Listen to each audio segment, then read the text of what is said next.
خواتین و حضرات، خوش آمدید۔ اس مباحثے میں دو مصنوعی ذہانتیں، ایک مسلمان اور ایک عیسائی، آمنے سامنے ہوں گی۔ وہ دلائل پیش کریں گی جو صدیوں کی دینیات، صحیفوں اور عقل پر مبنی ہوں گے۔ آج ہم مذہبی تاریخ کے سب سے زیادہ زیر بحث اور جذباتی سوالات میں سے ایک میں غوطہ لگا رہے ہیں۔ آپ دعوے اور جوابی دعوے، واضح ثبوت اور سنگین چیلنجز سنیں گے۔ ہر جواب صرف 2 منٹ تک محدود ہوگا۔ ہر فریق کا جائزہ AI ماڈلز کے ذریعے لیا جائے گا۔ جو آخر تک سب سے زیادہ سکور حاصل کرے گا وہ جیت جائے گا۔ چلیں بحث شروع کرتے ہیں۔ کیا یسوع علیہ السلام خدا ہیں، خدا کے بیٹے ہیں یا ایک نبی ہیں؟ عیسائی عقیدہ یہ سکھاتا ہے کہ یسوع مکمل طور پر خدا اور انسان ہے، 100% الوحی، 100% انسان۔ یہ کوئی تضاد نہیں بلکہ ایک ہی شخص میں 2 فطرتوں کا ملاپ ہے۔ آخر اس کی ضرورت کیا تھی؟ کیونکہ انسانیت خود سے خدا تک نہیں پہنچ سکتی تھی، لہٰذا خدا نے انسانیت کی صورت اختیار کی تاکہ اندر سے اسے نجات دلا سکے۔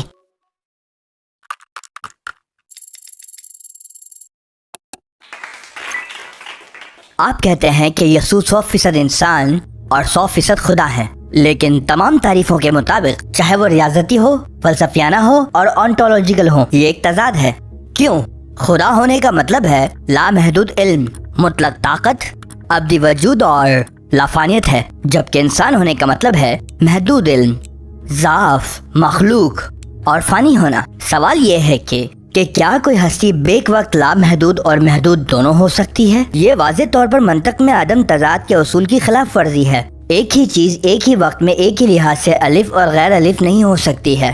اسے ایک مقدس بھید کہہ دینا کوئی حل نہیں ہے۔ یہ ایک منطقی ناممکن کو ظاہر کرتا ہے۔ آپ کہتے ہیں کہ انسان خدا تک نہیں پہنچ سکتا، لہٰذا خدا اس کے پاس آ گیا۔ ہم کہتے ہیں کیا خدا انسان بنے بغیر ہماری دعاؤں کا جواب دینے پر قادر نہیں تھا؟ اگر وہ واقعی قادر مطلق ہے تو اسے قریب ہونے کے لیے ایک محدود ہستی بننے کی کیا ضرورت ہے؟ خدا کو انسان کے قریب ہونے کے لیے انسان بننے کی ضرورت نہیں ہے۔ وہ پہلے بھی نبیوں کو بھیج چکا ہے، اس نے کتابیں نازل کی ہیں، اس نے ہمیں عقل اور ضمیر دیا ہے، وہ ہماری شعر سے بھی زیادہ ہمارے قریب ہے۔ یہ قرآن کا بنیادی پیغام ہے، تم جہاں کہیں بھی ہو وہ تمہارے ساتھ ہے۔ الوحی قربت کے لیے تجسم کی ضرورت نہیں ہے۔ عیسائیت میں خدا نیچے آتا ہے، اسلام میں بندہ اوپر اٹھتا ہے۔ ایک میں خدا محدود ہوتا ہے، دوسرے میں بندہ سر بلند ہوتا ہے۔ ایک میں خدا تکلیف اٹھاتا ہے، دوسرے میں بندہ سکون پاتا ہے۔ یہی وجہ ہے کہ توحید، اللہ کی وحدانیت کا اسلامی تصور دل کو مطمئن کرتا ہے، دماغ کو قائل کرتا ہے اور روح کو بلند کرتا ہے۔ خدا ایک ہے، وہ ہمارے قریب ہے، لیکن وہ ہماری طرح نہیں ہے، اور یہی حقیقی قرب ہے، یہی اصل رحمت ہے۔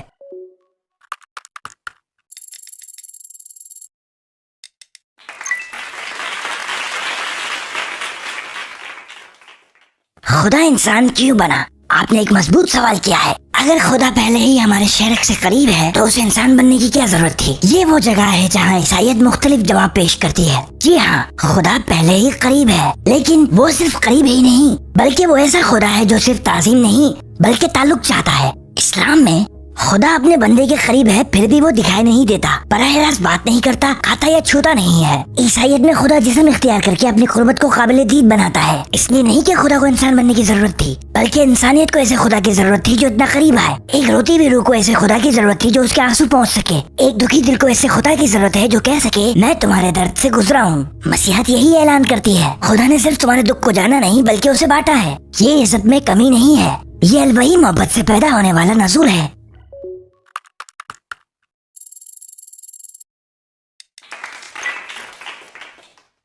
سچ پوچھے تو اس سے مسئلہ حل نہیں ہوتا بلکہ اسے بڑھا دیتا ہے۔ آئیے پوچھتے ہیں، کیا قرب صرف جسمانی ہے؟ یقیناً نہیں۔ قرب کی گہری ترین شکل اکثر نظر نہیں آتی بلکہ ہمیشہ محسوس کی جاتی ہے۔ خدا اپنے بندے کے قریب ہوتا ہے بغیر نزول کیے، بغیر اپنی عظمت کو کم کیے، بغیر اپنی رحمت پر سمجھوتا کیے۔ خدا تمہیں جانتا ہے، وہ تمہارے درد کو جانتا ہے لیکن تجربے کے ذریعے نہیں، بالکل اسی طرح جیسے ایک ڈاکٹر خود بیمار ہوئے بغیر بیماری کو سمجھ سکتا ہے۔ خدا کو دکھ سمجھنے کے لیے تکلیف اٹھانے کی ضرورت نہیں ہے، اور محبت کا مطلب یہ نہیں کہ خدا کو اپنے آپ کو پست کرنا پڑے۔ یہ کہانی خدا کو غیر منصفانہ دکھاتی ہے اور رحمت کو ایک طرح کا تماشا بنا دیتی ہے، یہ کہہ کر کہ تم نے غلطی کی لیکن میں نے تمہاری بجائے اپنے بیٹے کو سزا دی۔ یہ حقیقی انصاف کیسے ہو سکتا ہے؟ اسلام میں ہر کوئی اپنے اعمال کا خود ذمہ دار ہے۔ سچی محبت بندے کو اس کی طرف اٹھنے کی تڑپ ہے۔ اللہ نے ہمیں وہ سب دیا جس کی ہمیں ضرورت ہے۔ हमारे लिए रोल मॉडल बनने के लिए अंबिया, हमारी रहनुमाई के लिए मुकद्दस किताबें, हमें जोड़ने के लिए दुआ, हमारे करीब रहने के लिए रहमत।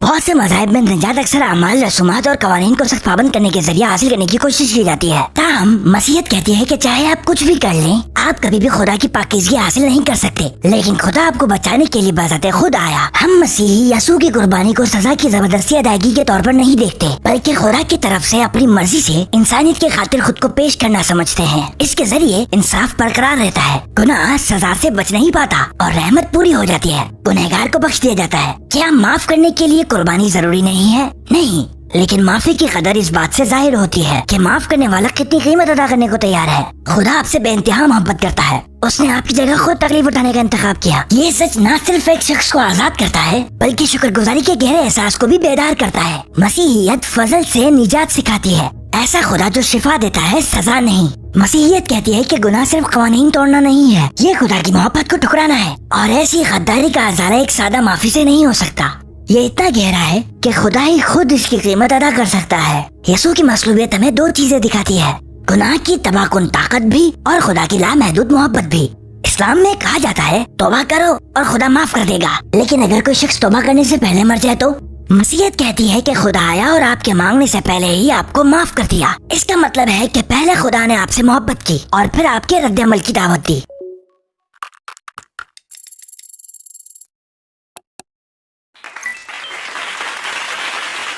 खुदा ने आपके मांगने से पहले ही आपको माफ कर दिया। क्या ये वाकई मोहब्बत है या ये इंसाफ का खात्मा है? पहली नजर में ये एक मुतासिरकुन ख्याल लग सकता है, लेकिन दोबारा सोचें, एक बेगुनाह शख्स यसू को कसूरवार की जगह सजा दी जाना, ये इंसाफ के तस्वर के बिल्कुल खिलाफ है।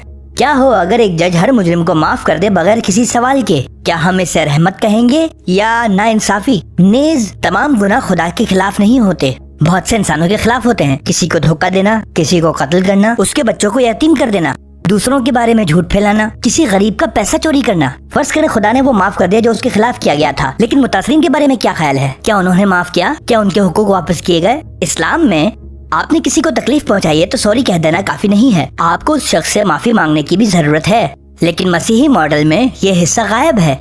ये इस तरह है, एक आदमी चोरी करता है, एक और बेगुनाह आदमी आकर कहता है मैं इसकी जगह जेल चला जाऊंगा। जज राजी हो जाता है और चोर आजाद हो जाता है, लेकिन किसी ने मुतासिर फरीक से नहीं पूछा कि वो क्या चाहता है। क्या ये इंसाफ हो सकता है? आइए चंद अहम सवालात पूछते हैं। अगर निजात की जमानत दे दी गई है तो ईमान वाले को गलत काम करने से क्या चीज रोकती है? अगर एक शख्स को माफ कर दिया जाता है क्योंकि दूसरे ने कीमत अदा की है तो जिम्मेदारी कहाँ है? अगर आप पहले ही टेस्ट का नतीजा जानते हैं तो क्या आप फिर भी इसे संजीदगी से लेते हैं? अगर सिर्फ मोहब्बत और फजल ही अहमियत रखते हैं तो यसू ने तालीमात क्यों दी, हुक्म क्यों दिए और एक बाअखलाक जिंदगी क्यों गुजारी? कुरान एक बेहतर तवाज़ुन फराहम करता है। तो जिसने जर्रा बराबर भी नेकी की होगी वो उसकी जज़ा देख लेगा, और जिसने जर्रा बराबर भी बुराई की होगी वो उसकी सजा देख लेगा। इस्लाम आपको ताकतवर चीज देता है, उम्मीद, खौफ, जिम्मेदारी का एहसास। इसके बगैर मोहब्बत एक किस्म का सौदा बन जाती है और निजात सिर्फ एक इंश्योरेंस पॉलिसी बन जाती है। इस्लाम में कोई भी दूसरे का बोझ नहीं उठाता। आप रोजाना 5 बार खुदा के सामने इकरार करते हैं कि वो रोज़े जज़ा का मालिक है और तौबा हमेशा मुमकिन है, लेकिन कभी भी लापरवाही की वजह नहीं बनती। सच्ची मोहब्बत ये नहीं कह रही कि मैं तुम्हारे लिए मर गया, बल्कि कह रही है अगर तुम मेरी तरफ रुजू करो मैं तुम्हें हिदायत देकर बचा सकता हूँ।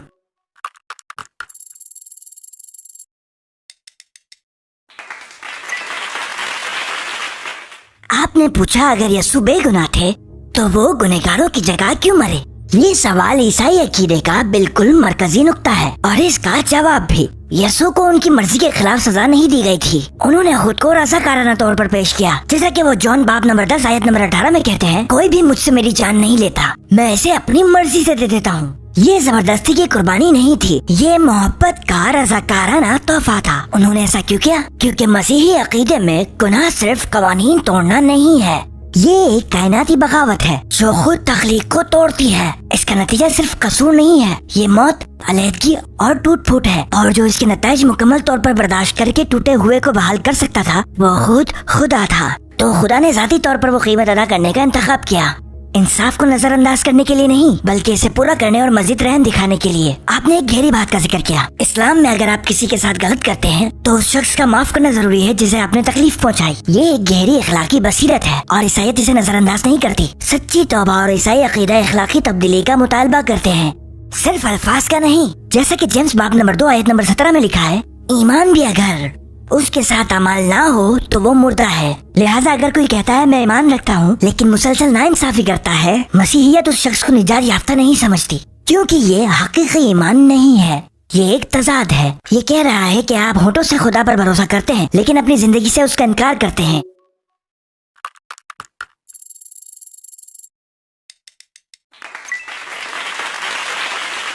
रोमन्स 3:28 में लिखा है कि एक शख्स खुदा के साथ ईमान से रास्तबाज ठहराया जाता है, ना कि शरीयत पर अमल करने से। लेकिन आप ये भी कहते हैं कि अगर कोई गुनाह करता है तो उसका ईमान मुर्दा है, और साथ ही कहते हैं यसू ने गुनहगारों के लिए जान दी। तो यहाँ सवाल ये है, अगर सच्चे ईमान का मतलब गुनाह ना करना है तो यसू ने किसके लिए जान दी? और अगर हर कोई गुनहगार है तो हकीकी ईमान किसके पास है? बेगुनाह को कसूरवार को बचाने के लिए मारना इंसाफ नहीं, ये मायूसी है। लेकिन खुदा कभी मायूस नहीं होता। कोई भी ईमानदार दिल नहीं मानता कि उन्हें माफ कर दिया जाए क्योंकि किसी और ने तकलीफ उठाई थी। लोगों ने यसू को बढ़ा चढ़ाकर पेश करने के लिए खुदा बना दिया, लेकिन हम उनसे मोहब्बत करते हैं क्योंकि वो खुदा के एक बंदे थे। बाइबल में कई बार कहा गया है कि यसू ने खुदा से दुआ की, उसके सामने झुके और उसे अजीम तर कहा। वो मुंह के बल जमीन पर गिरे और दुआ की। मैथ्यू 26:39, मेरी नहीं बल्कि तेरी मर्जी पूरी हो। लूक 22:42, बाप मुझसे बड़ा है।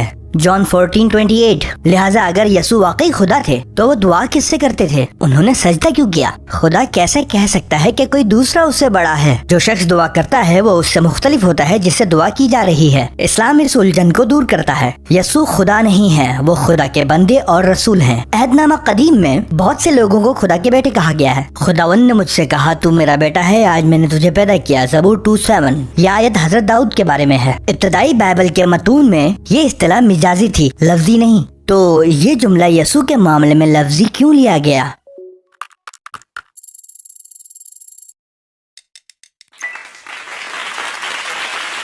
जैसा कि जॉन 5:18 में वाज़ेह तौर पर लिखा है, इसी वजह से यहूदी उसे मारने की और भी ज्यादा कोशिश करने लगे। न सिर्फ वो सबत का दिन तोड़ रहा था, बल्कि वो खुदा को अपना बाप कहकर खुद को खुदा के बराबर बना रहा था। उस वक्त मजहबी रहनुमा समझते थे कि यसू इस फिक्रे को मिजाजी तौर पर इस्तेमाल नहीं कर रहे थे, वो उलूहियत का दावा कर रहे थे। मैं और बाप एक हैं, जॉन 10:30। लफ्जी या मिजाजी। अगर यसू को गलत समझा गया था तो उन्होंने वजाहत क्यों नहीं की कि नहीं, मैं खुदा नहीं हूँ, मैं मिजाजी तौर पर कह रहा हूँ। लेकिन ऐसा नहीं किया, बल्कि उन्होंने दावे को तक़वियत दी। अगर मैं अपने बाप के काम नहीं करता तो मुझ पर ईमान ना लाओ, लेकिन अगर मैं करता हूँ, अगरचे तुम मुझ पर ईमान नहीं लाते, कामों पर ईमान लाओ, ताकि आप जान सकें और समझ सकें कि बाप मुझ में है और मैं बाप में हूँ। जॉन 10:37 से 38 तक। ये इख्तियाराती आजिज़ी नहीं है, ये वजूदी वहदत है, मुश्तरिका जौहर का दावा। लिहाजा जब यसू ने दुआ की तो मतलब ये नहीं कि वो खुदा नहीं थे, इसका मतलब ये है कि उन्होंने अपने बाप के साथ अपने मोहब्बत भरे ताल्लुक का इजहार एक हकीकी इंसानी तरीके से किया। ये कोई तज़ाद नहीं, ये आजिज़ी के जरिए खुदा की कुर्बत का इजहार है।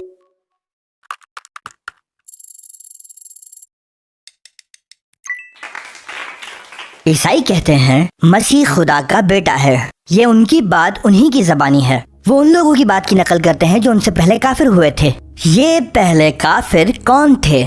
यूनानी और रोमी मशरिकीन। जुमला खुदा का बेटा यूनानी असातीरी कहानियों से बहुत मिलता जुलता है और ये कोई इत्तेफाक नहीं है। ज़्यूस देवताओं का बाप है। हरकुलेस ज़्यूस और एक इंसानी औरत का बेटा है। वो जज़्वी तौर पर उलूही, जज़्वी तौर पर इंसान है। पर्सियस, एक्लीस और थीसियस जैसे किरदार इसी नमूने की पैरवी करते हैं। एक खुदा एक इंसानी औरत का इंतखाब करता है, एक उलूही बेटा पैदा होता है, वो एक मिशन के साथ जमीन पर रहता है, उसे सर बुलंद किया जाता है। मुश्तरिका मौजू ये है कि उलूही बाप नीम उलूही बेटा इंसानों के साथ तामुल।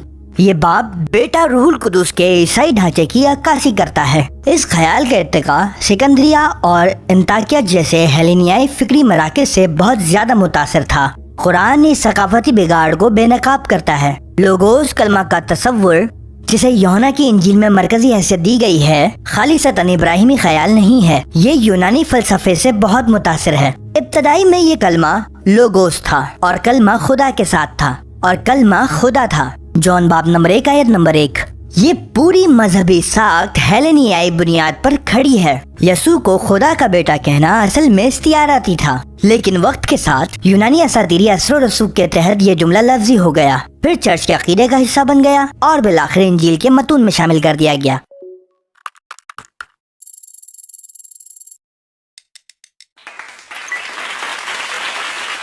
जी हाँ, हरकुलेस और पर्सियस जैसी शख्सियत एक मानूस नमूने की अक्कासी करती हैं। एक उलूही बाप एक इंसानी माँ और एक नीम उलूही बेटा। लेकिन मुमासलत का मतलब मुसावात नहीं है। ये सच है कि इस्तिलाह लोगोस की यूनानी फलसफे में मुमासलते हैं, ताहम ये किसी किस्म की नकल नहीं है, बल्कि ये यहूदी दिनियात का हेलेनियाई जबान के साथ इम्तिजाज है। यूहन्ना की इंजील इस मौजूदा फ्रेमवर्क पर उस्तुवार है, अब्दी सच्चाइयों को ऐसी जबान में बयान करती है जिसे यहूदी और यूनानी दोनों समझ सकते थे। ये ख्याल कि लक़ब खुदा का बेटा बाद में शामिल किया गया था जदीद तनकीदी मुताले में एक आम नजरिया है, लेकिन ये कोई साबित शुदा हकीकत नहीं और न ही अलमी इत्तिफाक़ राय है। इब्तदाई ईसाई प्रैक्टिस पहले ही एक तसलीसी नमूना नजर आता है। मिसाल के तौर पर दीदाचे पहली सदी के आखिर में और इब्तदाई कलीसियाई उलमा की तहरीरें जाहिर करती है कि बाप, बेटे और रूहुल कुद्दूस को पुकारने का तरीका बिल्कुल शुरू से ही मजबूती से राइज था। मरकस 1:1, जिसे आमतौर पर कदीम तरीन इंजील समझा जाता है, इस तरह शुरू होती है, यसू मसीह खुदा के बेटे की खुशखबरी का आगाज। तो इसका क्या मतलब है? तस्लीस का अकीदा काउंसिल्स ने इजाद नहीं किया था, काउंसिल्स ने सिर्फ तस्दीक की, जिसका इब्तदाई ईसाई बरादरियां पहले से ही इकरार कर रही थीं।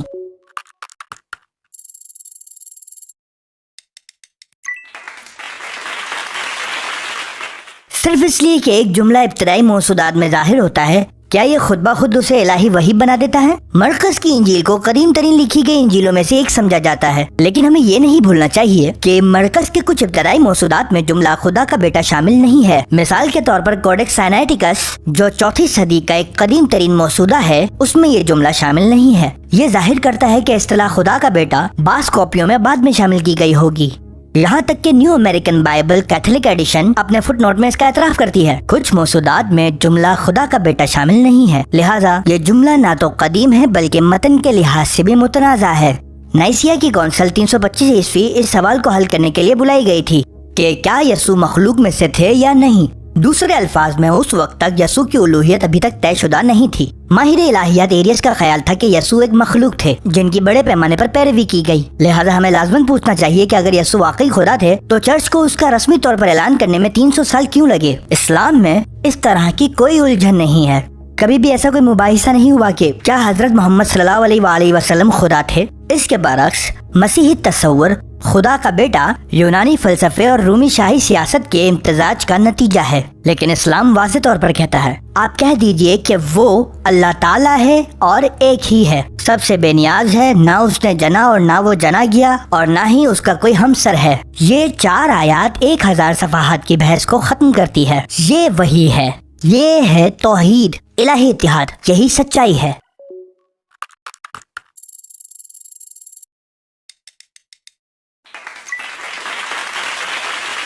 यसू ने बोले हुए अल्फाज के जरिए तालीम दी। उनके शागिर्दों और इब्तदाई पैरोकारों ने उनके पैगामात को ज़बानी रिवायत के जरिए महफूज किया। जल्द ही ये ज़बानी तालीमात लिखी गयी। मसलन पौलुस के खुतूत 50 ईस्वी के आसपास लिखे गए थे। यसू की मौत के तकरीबन 20 साल बाद। तारीखी तौर पर बात करें तो लाखों कदीम मुसव्वदात मौजूद हैं। इनके दरमियान ज्यादातर इख्तलाफात मामूली हैं। हिज्जे के मसाइल या छोटी तफसीलात जिनसे मायने तब्दील नहीं होते। बुनियादी पैगाम तमाम कॉपियों में यकसा है कि यसू मसीह मसलूब किया गया था, मुर्दों में से जी उठे और वो खुदावंद हैं। इंजीलों को असर कदीमा और तारीख की तायद हासिल है। कोडेक्स साइनाइटिकस 4वीं सदी की एक मुकम्मल बाइबल है। जब आज की बाइबल से मुवाजना किया जाता है तो पैगाम बुनियादी तौर पर एक जैसा रहता है।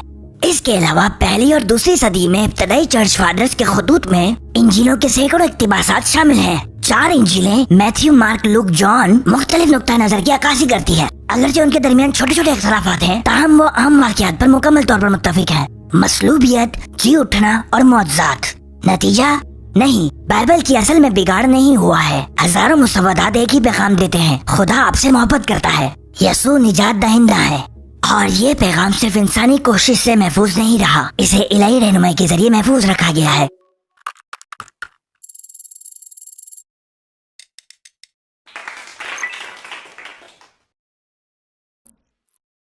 पौलुस के खुतूत जो 50 ईस्वी के आसपास लिखे गए थे, लेकिन हमें पूछना चाहिए कि क्या पौलुस के खुतूत वाकई यसू की जिंदगी, तालीमात और पैगाम को बयान करते हैं, या वो ज्यादातर मजहबी तफक्कुरात, जाती ख्वाब और इखलाकी हिदायत हैं। चारों इंजील के बरक्स पौलुस यीशु की जिंदगी के वाकयात, तमसीलें या वाज कलम बंद नहीं करता। दर हकीकत वो कभी भी यीशु से जाती तौर पर नहीं मिला। शागिर्दों के साथ उसकी बातचीत महदूद थी। उसने अपने पैगाम की बुनियाद ख्वाबों पर रखी। तो यहाँ अहम सवाल ये है कि हमें किसी के ख्वाबों की पैरवी क्यों करनी चाहिए अगर वो शख्स से कभी मिला भी नहीं जिसके बारे में वो बात कर रहा है। हमारे पास आज जो 4 इंजीलें हैं, मैथ्यू, मार्क, लूक और जॉन, ये नाम रखती हैं, जी हाँ, लेकिन यहाँ एक अहम हकीकत है, ये नाम असल मुसन्निफीन ने शामिल नहीं किए थे। इन्हें बाद में कातिबों या चर्च की रिवायात ने मुंसलिक किया। अब हैरानकुन बात यह है कि 4 में से सिर्फ एक, मैथ्यू, यीशु का शागिर्द था, लेकिन वो इंजील भी यूनानी में लिखी गई है, अबरानी में नहीं। ये बहुत कम इम्कान है कि पहली सदी का एक यहूदी शागिर्द अपनी इंजील यूनानी में लिखेगा। मजीद बरा मैथ्यू की इंजील मार्क के बड़े हिस्सों की लफ्ज ब लफ्ज नकल करती है। अगर मैथ्यू एक ऐनी शाहिद था तो उसे किसी दूसरे माखिज की नकल करने की जरूरत क्यों थी? जहाँ तक जॉन का ताल्लुक है, रिवायत कहती है कि वो एक शागिर्द था, लेकिन जॉन की इंजील सबसे आखिर में लिखी गई है, गालिबन 90 से 110 ईस्वी के आसपास। बहुत से उलमा का ख्याल है कि ये खुद जॉन ने नहीं बल्कि उनके बाद की कम्युनिटी ने लिखी थी। दूसरी तरफ का दावा है कि चारों इंजीलें मुख्तलिफ नुक्ता नजर दिखाती हैं, लेकिन वो सब बुनियादी कहानी पर मुत्तफिक हैं, लेकिन ये दुरुस्त नहीं है। मिसाल के तौर पर यीशु के आखिरी अल्फाज क्या थे? मैथ्यू, ए मेरे खुदा तूने मुझे क्यों छोड़ दिया? लूक, ए बाप मैं अपनी रूह तेरे हाथों में सौंपता हूँ। जॉन, तमाम हुआ। ये ऐसे मतनी इख्तलाफात में से सिर्फ चंद हैं। कोडेक्स और चर्च फादर्स मुस्तकिल मिजाजी साबित करते हैं। वो कहते हैं हाँ, कोडेक्स सिनेटिकस जैसे कदीम मुसव्वदात मौजूद हैं, लेकिन हमें ये नहीं भूलना चाहिए कि ये यीशु के 300 साल बाद मुरतब किए गए थे और उनमें भी कॉपियों के दरमियान बहुत सी तब्दीलियां हैं। कुछ हिस्से शामिल किए गए, कुछ निकाल दिए गए और कुछ चीजें बस मुख्तलिफ तरीके से लिखी गई।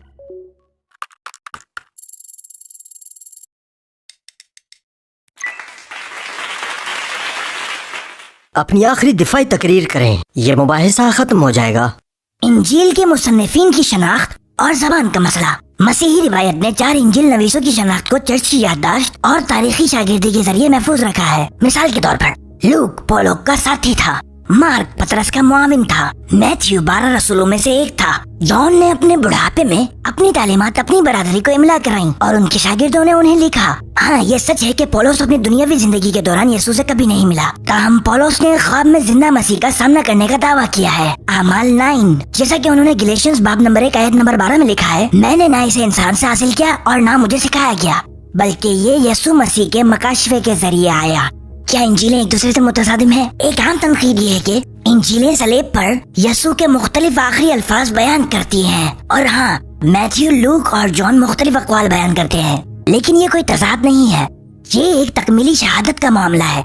जरा गौर करें, एक शख्स मरने से पहले एक से ज्यादा जुमले कह सकता है। हर गवाह एक मुख्तलिफ लम्हे को उजागर कर सकता है। एक ने उनके दर्द पर तवज्जो दी, मैथ्यू, दूसरे ने उनकी सुपुर्दगी पर, लूक, तीसरे ने उनकी आखिरी फतह पर, जॉन। ये मनगढ़ंत कहानियां नहीं है, ये आजाद ऐनी शाहिदीन की जानिब से फितरी तब्दीलियां हैं। हर एक ही वाक़ये पर अपना नुक्ता नजर लाता है।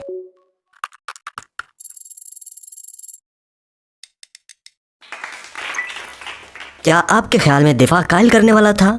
ये मजहब तो लग सकता है, लेकिन इसमें सवालात से बचने की कोशिश ज्यादा है। अगर वो अल्फाज इस बारे में मुख्तलिफ अकायद की तरफ ले जाते हैं कि वो कौन है, तो ये सिर्फ नुक्ता नजर का इख्तलाफ नहीं है, ये मतन पर एतमाद करने का एक संगीन सवाल बन जाता है। जरा गौर करें, मैथ्यू में यीशु दर्द से चीखते हैं, छोड़ जाने का एहसास करते हैं। लूक में वो सुकून से अपनी रूह बाप के सुपुर्द करते हैं। जॉन में वो कहते हैं तमाम हुआ, जैसे कोई फातिहाना इख्तिताम हो। इनमें से कौन सा सच है? ये सिर्फ छोटी तफसीलात नहीं है, ये हमारे यीशु को देखने के तरीके को बदल देती है। और कोई भी इंजील नवीस दर हकीकत मसलूबियत के वक्त मौजूद नहीं था, तो ये अल्फाज कहाँ से आए? ऐनी शाहिदीन से नहीं। लोग एक ऐसा खुदा चाहते थे जो उन जैसा लगे, तो उन्होंने एक बेटे का तस्वुर कर लिया, लेकिन खुदा ने हमें बताया है कि वो वाकई कौन है। ना उसने जना, ना वो जना गया, उसका कोई हमसर नहीं है, वो मर नहीं सकता, वो सलेब पर शिकस्त नहीं खा सकता, वो अब्दी है। इस्लाम खुदा की सबसे वाज़ेह, खालिस और मंतकी समझ फराहम करता है। और ये मत भूलें, इस्लाम यीशु को मुस्तरद नहीं करता, ये उनकी हकीकी शनाख्त का दिफा करता है। यहाँ तक कि कोई शख्स मुसलमान नहीं हो सकता जब तक कि वो ईमान न लाए कि यीशु खुदा के नबी थे।